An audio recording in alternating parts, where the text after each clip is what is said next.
Bonjour, vous écoutez le podcast du Passage, le podcast qui va vous inspirer à faire des petits pas. Des petits pas, pas toujours très sages, qui va mettre de la magie dans vos vies. Tous les 15 jours, nous nous retrouverons pour parler des petits pas, pour une vie plus légère et qui sait, des petits pas vers la vie dont vous rêvez. Je suis Swazik Le Gall, accompagnante au mieux-être et à la reconnexion à soi via le vêtement. Mieux-être et à la reconnexion à soi via le vêtement. J'utilise le vêtement comme porte d'entrée. Je crée avec vous une garde-robe à votre image pour apprendre à vous aimer, pour être mieux avec vous et dans le monde. Je vous entraîne dans l'aventure merveilleuse de votre découverte. Vous mettre en lumière, faire des petits pas, ouvrir des portes, créer des passages vers vous et cette année vers la liberté. Quand on parle de liberté, on pense souvent au voyage, mais n'est-il pas plus beau voyage que celui de sa vie? Et pourquoi pas voir sa vie comme un voyage? Chacun de nous a une vision de la liberté. Mes invités tout au long de cette saison vont vous partager leur vision de la liberté, de la couleur de celle-ci et pourquoi, et de leur premier petit pas vers cette liberté. Vous l'aurez compris, nous allons aller pour vous permettre à vous aussi de vous interroger sur votre liberté. Alors, ouvrez vos oreilles et laissez entrer la magie dans vos vies.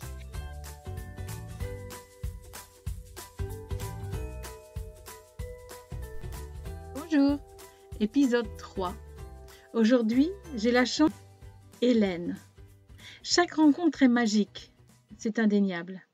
Mais avec Hélène, c'est douceur, bienveillance et sérénité. Osez se choisir. Découvrez avec moi la femme extraordinaire qu'est Hélène Bertrand. Elle crée des ponts. Non, elle ne travaille pas aux ponts et chaussées.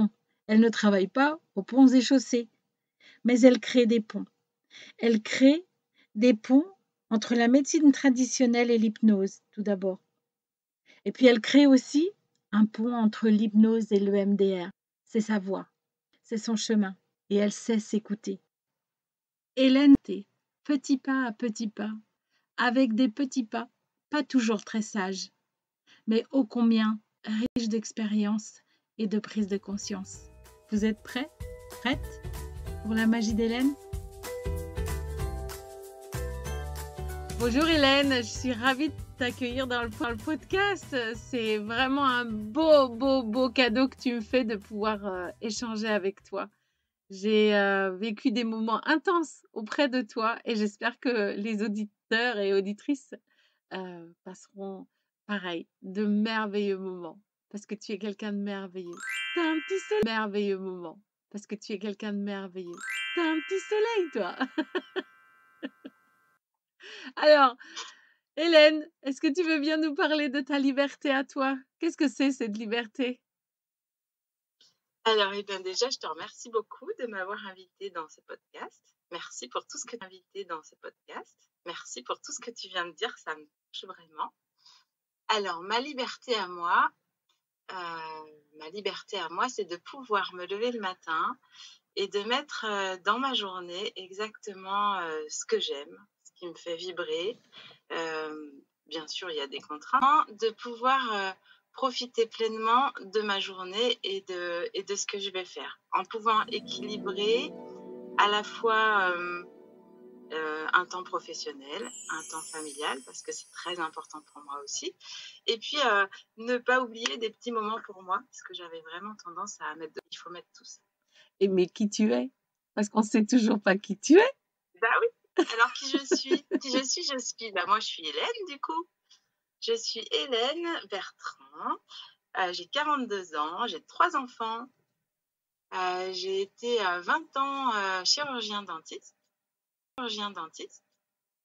Et puis en même temps, je me suis formée à l'hypnose parce que l'hypnose a quelque chose d'important pour moi. Je l'utilise sur moi depuis une vingtaine d'années en auto-hypnose parce que je suis aussi diagnostiquée narcoleptique. C'est une pathologie du sommeil. Et grâce à l'hypnose, à la méditation, à une hygiène de vie à peu près correcte, j'arrive à gérer cette pathologie où l'horloge biologique est complètement déréglée et où c'est difficile de dormir la nuit et de pas dormir la journée, en fait, en gros, si on résume.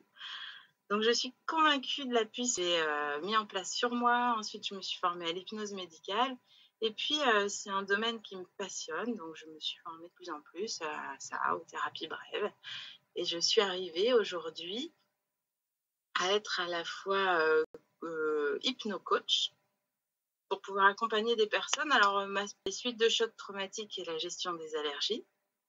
Mais du coup, je suis également formatrice et, j'enseigne entre autres une technique que j'ai adaptée à ma sauce qui relie à la fois le MDR et l'hypnose. Donc voilà qui je suis. Et puis, j'accompagne. Donc voilà qui je suis. Et puis, j'accompagne les personnes qui ont besoin de mes services.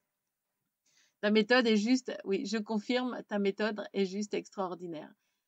Pour en avoir éprouvé, pour l'avoir vécu avec toi, c'est juste à quelque chose de magique parce que moi, j'ai eu l'impression d'être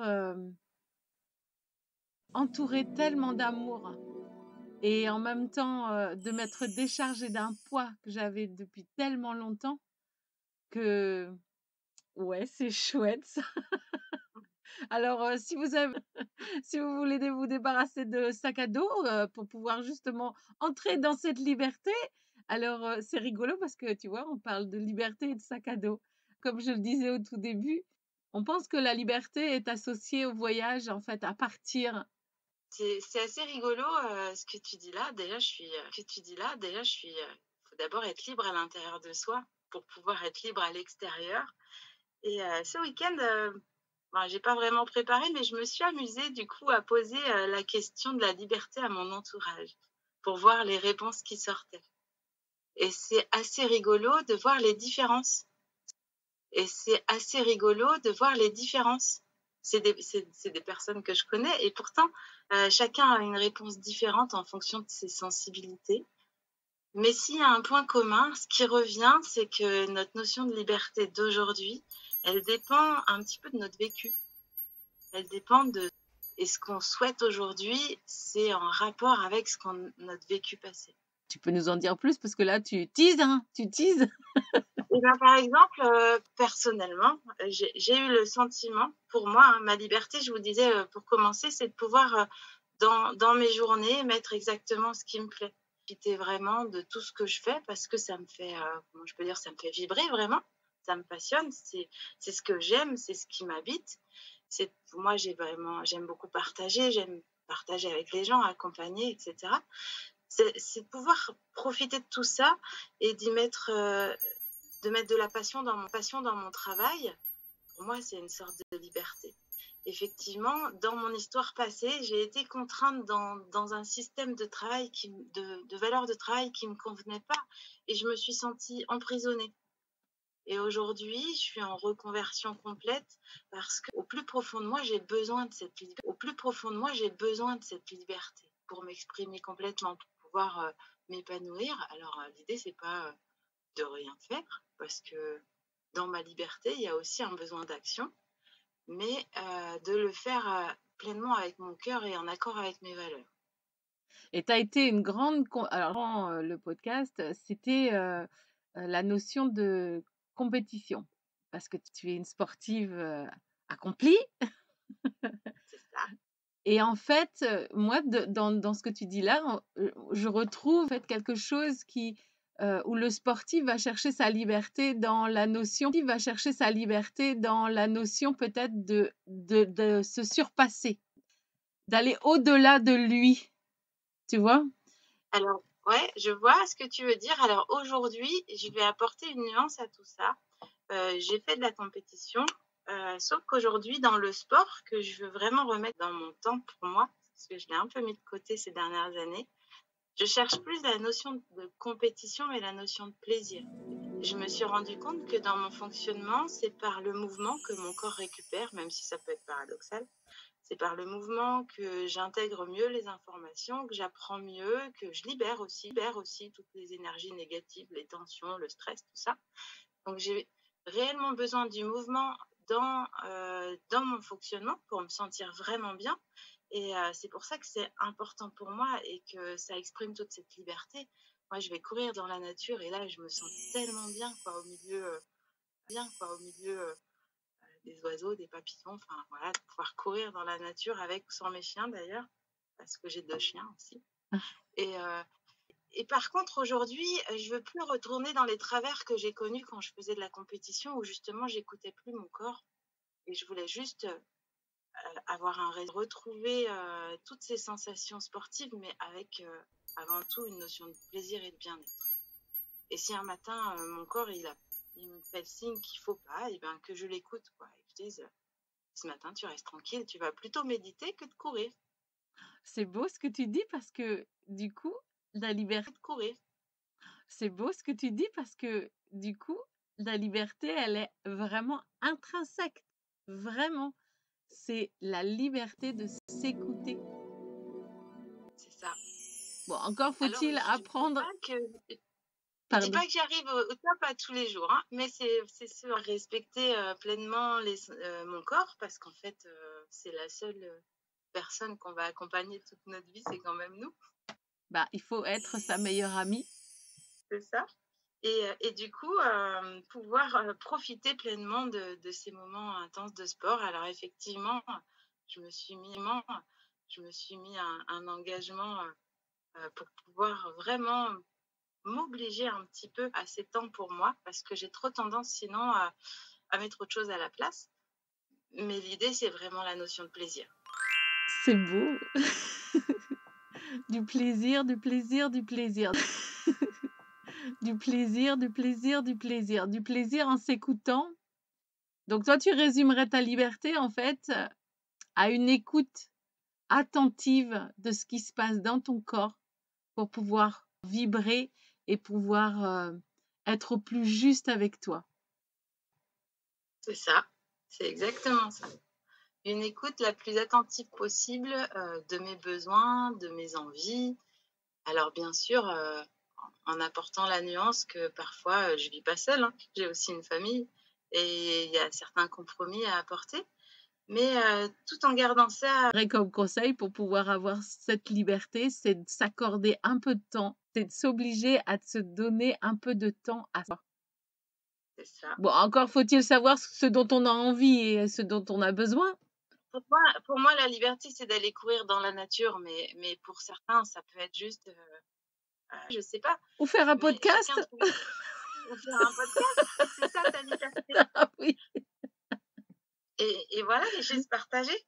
Oui, c'est ça, Mais partager. ce moment personnel, il est extrêmement important pour se reconnecter à soi et se ressourcer aussi. Et pour aller plus loin, en fait, je me dis que tu en es arrivé là parce que non seulement tu as su t'écouter, mais tu as accepté qui tu étais aussi. Tu as accepté la maladie, tu as accepté ton côté compétitrice et voilà, et en faire quelque chose de moins violent, ton corps, de moins intense, de moins prenant pour pouvoir t'accorder justement du temps pour prendre soin de ce corps. En fait, on ne prend pas assez soin de notre corps. C'est quand même notre véhicule, c'est le véhicule de notre âme. Et comment on le néglige? Alors, par contre, ça, effectivement, c'est propre à chacun parce que moi, jamais de la vie, je vais courir dans le bois. Hein. Non, mais je vais me promener au mieux. Au mieux, je vais me promener parce que ça me ressource aussi. Mais voilà, à chacun ses limites. Moi, j'ai un corps je crois pas que je suis faite pour le sport, clairement. Chaque fois que j'ai voulu, ou alors, chaque fois que j'ai voulu, ou alors, je n'ai pas trouvé le sport adapté. C'est encore possible parce que j'aime beaucoup danser, par exemple. Mais je me vois pas aller danser dans une salle de danse, tu vois, de pratiquer une fois par semaine de la danse, c'est pas mon truc non plus. Une fois par semaine de la danse, c'est pas mon truc non plus. Ça, tu vois, ça vient trop encadrer ma liberté. Je peux pas exprimer. Mais du coup, chaque fois que j'ai voulu faire du sport, en fait, je me suis blessée. Donc, c'était un signe, c'est pas pour toi. C'est mieux.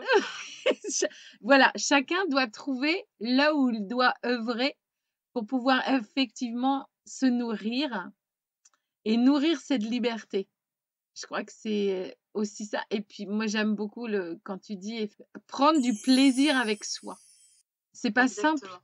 Parce que c'est pas quelque chose de naturellement appris aux enfants, de prendre un temps pour soi parce qu'on est, dans une vie où on court toujours après le temps et on n'a jamais le temps de rien et ça commence très tôt. Dès les petits, il faut aller vite, les mettre à l'école et cetera, vite faire les devoirs, vite aller je sais pas où et de s'accorder ces moments-là, c'est des moments précieux mais qui permettent aussi d'être, beaucoup plus efficaces pour tout le reste. C'est ça, se En nourrir. ayant, libéré tout ça, en ayant un moment pour soi, pour se recentrer parce que je pratique aussi pas mal la méditation. Je pratique aussi pas mal la méditation pour me recentrer aussi et même si, je vais pas forcément courir tous les jours, mais ces moments de pause avec soi et ils permettent vraiment, d'optimiser tous les autres moments. Les moments en famille, mais aussi les moments de travail C'est ça, ou quoi que ce soit, tous les autres moments. c'est ça. Est-ce que tu connais, et je suppose que tu connais évidemment, Edgar Tolle et le l'instant présent? Ce que tu dis là me fait penser à ça, en fait, remettre de l'essentiel, sur le moment présent. Puisque sur notre passé, on peut rien, puisque sur notre passé, on peut rien, puisqu'il est fait et on peut pas agir dessus, on peut juste prendre, à la limite le meilleur de ce qu'il y a et les apprentissages qu'on peut en tirer. Et puis l'avenir, le futur, c'est au-delà de nous. Donc en fait, on peut au-delà de nous. Donc en fait, on peut pas non plus, intervenir dessus.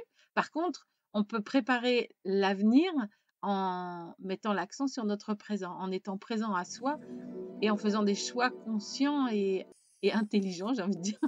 Bon alors parfois on n'est pas vraiment intelligent, mais on a le droit aussi parce que tu vois, sage n'est pas toujours très sage. Donc on a le droit de pas être sage des fois et en même temps ça nous fait quand même avancer, mais en fonction du choix qu'on fait au présent, effectivement, ça va déterminer des choses, voilà, tu m'as confié qu'effectivement ça n'a pas été simple le jour où tu as renoncé à être vraiment acceptée et pourtant, est-ce que là aussi, c'était pas une forme de liberté de prendre, ben, de prendre la liberté de vivre autre chose et de différent par rapport à tout ce que tu avais appris? Mais bien sûr, c'était reprendre ma liberté. En fait, convaincre, mon entourage proche, hein. Quand j'ai, pris la décision finale, mes proches étaient OK avec. Ça a un peu plus coincé à d'autres niveaux, mais vraiment, c'est mon premier pas vers la liberté, il est là. Ah bah, justement, tu vois, on en parle des premiers pas vers la liberté. C'est celui-là? Tu vois, on en parle des premiers pas vers la liberté. C'est celui-là? Mon premier pas vers la liberté, il est là. Pendant 2 ans, j'ai fait les 2 activités associées, hein, à la fois coach, hypno-coach et chirurgien dentiste et à un moment donné, j'ai dû être arrêtée 15 jours parce que je me suis et à un moment donné, j'ai dû être arrêtée 15 jours parce que je me suis opérée du poignet et là, je me suis posée face à moi-même et je me suis dit: «Ouh là là, mais qu'est-ce que je demande aux gens que j'accompagne, quand je leur demande qu'est-ce qui serait mieux pour toi dans ta vie?» Et là, je me suis dit: «Mais moi, qu'est-ce qui serait mieux pour moi dans ma vie? Qu'est-ce Waouh! que je fais pour moi, en fait?» Et le fait de m'être posée, pendant ces 15 jours, ça m'a permis de me dire qu'il y a toute une partie de mon activité qui me convenait plus, Et on a avec laquelle, j'étais plus totalement en accord et de prendre le temps ensuite de faire cette transition pour choisir vraiment. choisir en conscience. Voilà, alors et là, j'en arrive à la conclusion que, cette notion de liberté, elle est aussi associée à une espèce de responsabilité. Il faut oser prendre le risque de il faut oser prendre le risque de changement, de sortir de sa zone de confort, de pas trop savoir forcément où on va, mais c'est aussi ça, Bah ouais, d'être libre. clairement. C'est oser faire un pas de côté Voilà, et oser aller, vers mieux, dans voilà, trouver ses conditions à soi pour lesquelles on est le mieux. Mais le fait d'avoir eu un temps d'arrêt m'a vraiment permis de me poser les bonnes questions. Comme quoi, quelque chose qui était pas génial au début, les 15 jours d'arrêt pour le poignet, parce que j'ai besoin d'un temps d'arrêt. En fait, il y a autre chose qui s'est mis en place et qui s'est enclenché pour que tu C'est puisses ça. oser aller plus loin. Il m'a donné la solution. Ah, c'est beau. Ton poignet avait la solution. Exactement. Il fallait juste que je l'écoute. Donc, s'écouter. On en revient encore à s'écouter. Mais Définitivement vraiment, s'écouter. d'écouter avec douceur et bienveillance. Bah oui, évidemment. Ça, c'est juste. Enfin, pour moi, c'est l'essentiel. D'ailleurs, ce week-end, moi aussi, j'étais en famille et on en a beaucoup parlé. En fait, j'ai une personne dans mon entourage qui essaye de voir si elle peut pas changer d'activité parce que ses mains lui font mal dans son activité aujourd'hui. Bah, ça fait 20 ans qu'elle pratique la même chose, donc bah, voilà, les mains souffrent, le corps souffre et elle se pose la question effectivement de pourrait faire et c'est pas facile. Parce qu'elle est établie dans une profession de santé aussi et du coup, bah, c'est difficile de quitter quelque chose qui marche bien parce qu'elle a une clientèle importante, ça marche bien et pour autant son corps lui dit et puis il y a pas que ça marche bien et pour autant son corps lui dit et puis il y a pas que ses mains, hein, il y a tout le reste du corps aussi qui parle mais bon, pour l'instant elle s'écoute pas. Donc il va falloir effectivement apprendre à s'écouter, bah, elle fait beaucoup de choses mais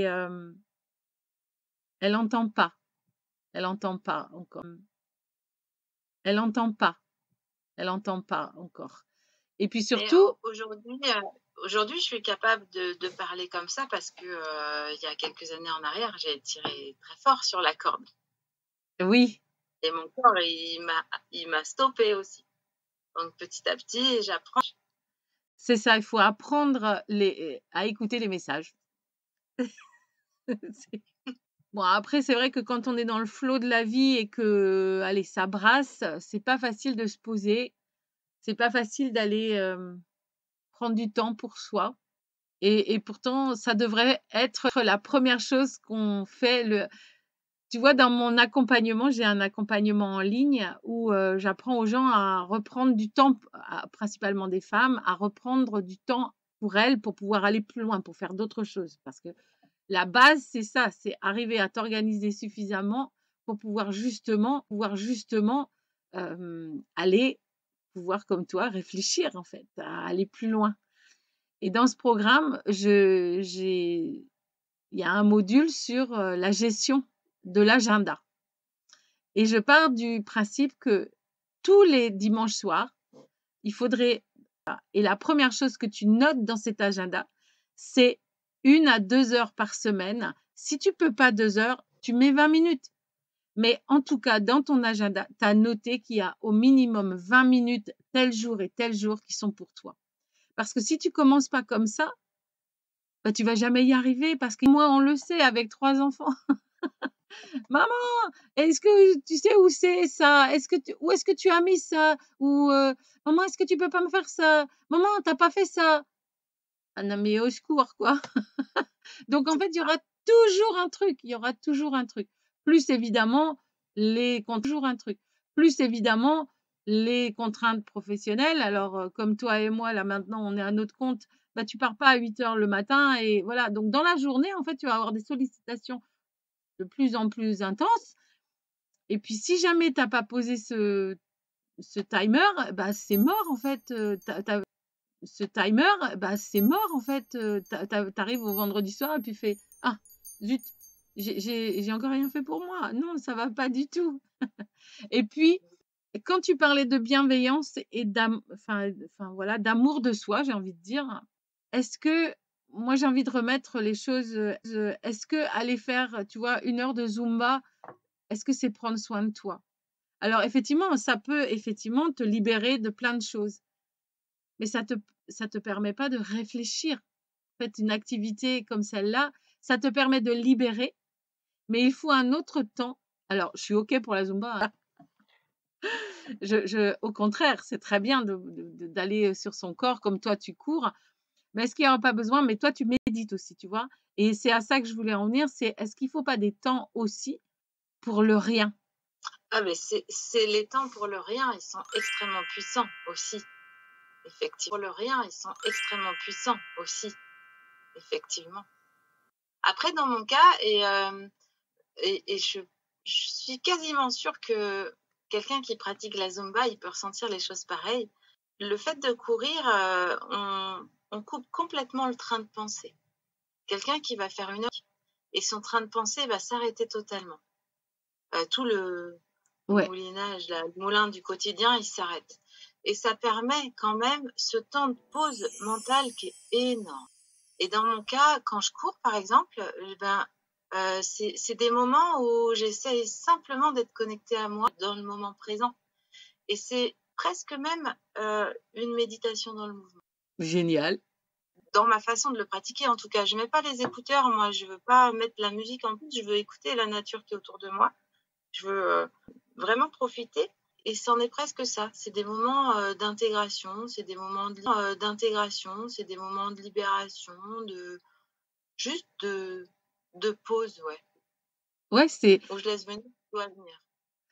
j'ai échangé il y a pas longtemps avec une femme qui pratique aussi, mais le sport collectif et effectivement, elle a ça. C'est-à-dire qu'à partir du moment où elle est dans le vestiaire avec, ses collègues de sport, voilà, le reste n'existe plus. C'est un temps de pause, effectivement, de partage parce que, ben, voilà, c'est du sport collectif en plus et effectivement, ça la nourrit énormément. Ça, c'est super important. Alors du coup, s'il y a des petits temps de revoir ça déjà, où le mental, il arrête de mouliner à fond, eh ben, c'est déjà énorme. Mais il y a des gens qui ont ça, en faisant des mandalas, en faisant autre chose. C'est possible aussi. Oui, on n'est pas obligé d'être dans l'action, Ouais, voilà. On peut aussi, ou en faisant du point de croix ou du tricot, quoi ah d'autre, mais un truc plus manuel. ah, c'est marrant parce De que la peinture. alors moi, mon ressourcement, c'est la couture. Moi, j'adore la couture, donc je fais plein de choses, et je laisse, vagabonder mon imagination. Mais par contre, je pense que le fait, de ne pas être dans le mouvement, se rapproche plus de la méditation que de l'action du sport. Tu vois, il y a une nuance là qui alors pareil, je mets pas de musique quand je cours ou alors je mets de la musique très douce, la musique vibratoire, parce que je suis dans ma bulle, en fait. Je suis dans ma bulle et ça me nourrit. Je pense que c'est pas la même chose quand quand tu freines ce train de pensée. Moi, quand je suis dans ma couture, mon frein de pensée, il est pas bloqué, hein. Il est au contraire, au taquet. Et dire: «Ah nanana». Oui, mais dans ce que tu fais, juste dans le côté plaisir, parce que c'est quelque chose que tu aimes. Oui. C'est pas ton train de penser de tes soucis quotidiens. Ben non, parce que j'y serais pas, en fait, à ce moment-là. Je serais pas dans cette activité. Parce que je me Non. dirais: «J'ai 36 milliards de choses à faire. Oh là là, il faut que j'aille faire ça, il faut que j'aille faire ça. Faut pas oublier de faire ça, faut que j'aille faire ça. Faut pas oublier de faire ça, faut pas» c'est ça, hein, le train de pensée dont tu parles, en fait. Et effectivement, mettre un frein à ça, c'est balèze quand même aussi. Ben, la liberté, pour moi, c'est trouver l'activité qui te permet de faire ça. Et de l'inclure dans ton planning. Ouais, mais oui, c'est non négociable. Voilà. S'écouter est non négociable. J'adore ça. Après, on peut moduler autour tout ce qu'on veut. Mais ces créneaux-là qui te permettent d'être hyper efficace dans tous les autres domaines de vie, ceux qui te permettent d'être toi, te ressourcer, ils doivent être non négociables. Où tu veux dans la semaine, mais vraiment, il faut les placer. Bah, j'ai envie de dire, la liberté, c'est non négociable. La liberté, c'est non négociable. Si on va au max, oui. Petit pas à petit pas, tu vois? Petit pas à petit pas. Ouais. exactement. Et pour être libre, il faut oser, risquer de peut-être se louper à un moment, réajuster, mais juste oser quand même. C'est clair. Ouais, oser. Je ne sais pas si c'est juste ce que je vais dire, mais c'est oser prendre sa responsabilité. Oser, c'est oser se Ah ouais. oser, ouais, c'est pas facile, hein. Oser se choisir, c'est pas simple parce qu'on Oui. est. C'est pas forcément être égoïste, que c'est même pas Ah du maintenant. tout être égoïste d'oser se choisir, parce que c'est en étant pleinement nous-mêmes qu'on sera encore mieux avec les autres. Qui dit, hein? C'est Hélène, hein? Parce que ça, c'est mon credo, donc. Et là, c'est pas moi qui l'ai dit. Alors on est d'accord. Ah là là, complètement, mais complètement. Oui, complètement. Alors Hélène, maintenant j'ai envie de te demander qu'on a fait le tour. Alors Hélène, maintenant j'ai envie de te demander qu'on a fait le tour de la question. Alors je sais pas si on a fait le tour d'ailleurs, hein, parce que je pense qu'il y a beaucoup d'autres choses à dire sur la liberté, sur ta liberté. Et mais de quelle couleur est ta liberté? Ou de quelle couleur serait ta liberté? Alors comme je t'ai dit la dernière fois, ma première réponse, ça aurait été arc-en-ciel. Mais tu m'as dit qu'il fallait choisir une couleur, alors je vais t'en donner une. Arc-en-ciel déjà parce que je pars du principe qu'on vit dans un monde en couleurs et que toutes les couleurs sont importantes, selon les moments, selon... Voilà. Liberté, ce serait le jaune. Le jaune parce que c'est la couleur du soleil. Et moi, pour être libre et même pour vivre, j'ai besoin de la lumière. Et donc de la lumière du soleil. Si j'ai un fil conducteur depuis toujours, c'est vraiment la lumière. Donc du coup, pour moi, la vie vivante, il me faut de la lumière, donc ce serait le jaune. Merveilleux, c'est beau, c'est beau. Ce serait le jaune du soleil. Le jaune du soleil, en plus, c'est pas n'importe quel jaune. Oui, mais avec les variations qu'il peut y avoir entre les jaunes plus ou moins intenses, plus ou moins orangés, le soleil levant, c'est pas toujours la même lumière. Non. Des fois, elle est plus chaude, des fois, elle est plus forte. Ça dépend. Magnifique. Mais c'est cette lumière-là. Parce que dans chaque tempête de la vie, eh ben, il y a toujours un petit coin lumineux auquel il faut se raccrocher. C'est l'histoire. Auquel il faut se raccrocher. C'est l'histoire, encore une fois, de la PNL. La carte n'est pas le territoire. C'est-à-dire que effectivement, quand tu vis une situation pas géniale, il y a certainement une autre façon de regarder les choses, de la voir un peu plus douce. Tu vas rester là. Donc, autant choisir quelque chose qui va t'aider toi. Peu importe le reste de ce qui se passe, mais comment tu fais toi pour t'aider en fait? Comment tu mets un peu de soleil dans les pires moments de ta vie? Où est-ce que se cache le jour? Faut juste, là encore, prendre la responsabilité de vouloir regarder ce petit coin de soleil. Exactement ça. Après, je vais même aller plus loin dans mon petit côté spirituel. Pour moi, le soleil, c'est aussi un petit peu mon maître spirituel, dans le sens où chaque jour, il nous donne sa lumière, quoi qu'il se passe. C'est comme si chaque jour, il pouvait nous donner sa lumière de façon inconditionnelle, qu'on soit à la fois quoi qu'on ait fait en fait. Il va se lever le matin, il va nous donner sa lumière. Se lever le matin, il va nous donner sa lumière. Sans jugement. Et si on arrive à faire ça avec notre entourage, alors c'est... Waouh! Quel bonheur! Quel bonheur! Tu es inspirante, Hélène, tu es inspirante. J'aime beaucoup l'idée. Tu peux imaginer même que dans ce que tu es en train de dire, puisque le soleil se lève tous les jours et est tous les jours là, comme un amour inconditionnel, est-ce que tu pourrais imaginer qu'il se lève pour toi tous les jours? Tu vois, parce que tu mérites le meilleur amour. Mais chacun peut imaginer ça chaque jour. Et se lever, saluer le soleil avec un petit peu de gratitude et démarrer la journée. Alors après, je les vois, hein, les gens qui vont être pessimistes et qui vont me dire non, mais attends, Swazik, là, ça fait un mois qu'il fait dégueulasse en Bretagne. Ça fait un mois qu'il fait dégueulasse en Bretagne. Le soleil, on le voit pas tous les jours. Oui, mais la lumière, elle est là quand même. Tu vois, tu vis pas dans le noir. T'es pas un Inuit ou qui vit. Enfin voilà, tu vois, c'est. D'ailleurs, en ce moment, je sais pas, moi, si les Inuits, ils sont dans le soleil ou dans la nuit.